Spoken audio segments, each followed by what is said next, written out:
আজকে এই press conference ডাকার অন্যতম প্রধান উদ্দেশ্য হচ্ছে এই যে মিস্টার ট্রাম্প যে এক্সিকিউটিভ অর্ডার 14,000 মানে 14,257 সেটার মধ্যে বিস্তারিতভাবে বলেছেন যে এই ট্যারিফটা কিভাবে প্রযোজ্য হবে, কোন দেশের জন্য প্রযোজ্য হবে। আজকের এই প্রেস কনফারেন্সের অন্যতম প্রধান উদ্দেশ্য হচ্ছে এই যে এই এক্সিকিউটিভ অর্ডারের ক্লজ নাম্বার এফ পৃষ্ঠা 13 এবং 14-তে একটা বিষয় লেখা আছে যে কোনো পণ্য যুক্তরাষ্ট্রে রপ্তানি করলে তার কন্টেন্ট যদি 20% অ্যান্ড অ্যাবাভ হয় মেড ইন ইউএসএ, সেই অংশটুক ট্যারিফ শূন্য থাকবে। অর্থাৎ আমাদের ট্যারিফ যে 20% আছে, আমরা যদি ইউএসএতে কোনো প্রোডাক্ট রপ্তানি করি তার 50% যদি ইউএস কন্টেন্ট থাকে তাহলে ওই 50%-এর উপরে এই 20% আরোপিত হবে না।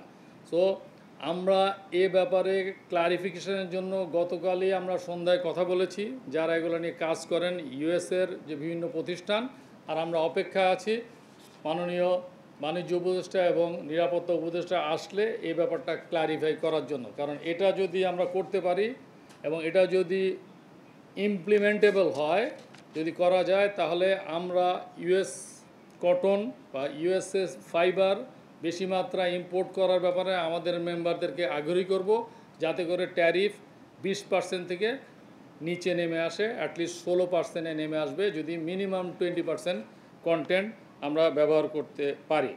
আরেকটি কথা বলতে চাই যে এই 20% নিয়ে অবশ্যই আমাদের স্বস্তির বিষয় আছে, কারণ আমাদের প্রতিদ্বন্দ্বী দেশ ভারত চেয়ে আমাদের ট্যারিফ কম আছে এবং পাকিস্তানের সমপর্যায়ে অর্থাৎ 1% আমাদের বেশি আছে, ভিয়েতনামের সমান আছে।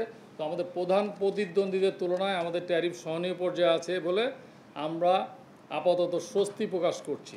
এই আপাতত বিষয়টা এই জন্য বলছি যে আমাদের প্রতিদ্বন্দ্বী দেশ, বিশেষ করে ভারত, ভিয়েতনাম, চীন, পাকিস্তান, তারা কিন্তু এই ট্যারিফের পার্সেন্টেজ নিয়ে বসে থাকবে না। তাদের যে নেগোসিয়েশন, তাদের যে লবিং, এটা চলমান থাকবে এবং যে কোনো সময় তাদের ট্যারিফ আরও কম পর্যায়ে চলে আসতে পারে।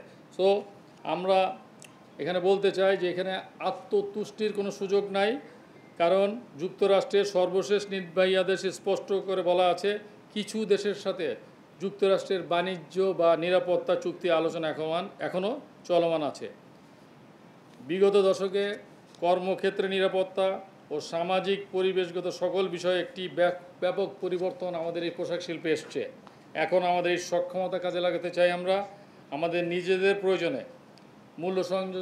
মূল্য সংযোজন বাড়াইতে হবে, ব্যাকওয়ার্ড লিঙ্কেজের যে স্ট্রেংথ সেটা আমাদের বাড়াইতে হবে, নতুন ডিজাইন বা ইনোভেশনে যেতে হবে, নাহলে এই ধরনের চ্যালেঞ্জ আমাদেরকে সামনে আরও যদি আসে, এইগুলো যদি আমরা করতে না পারি তাহলে আমরা প্রতিযোগিতার সক্ষমতায় পিছিয়ে যাব, যেটা আমরা চাই না।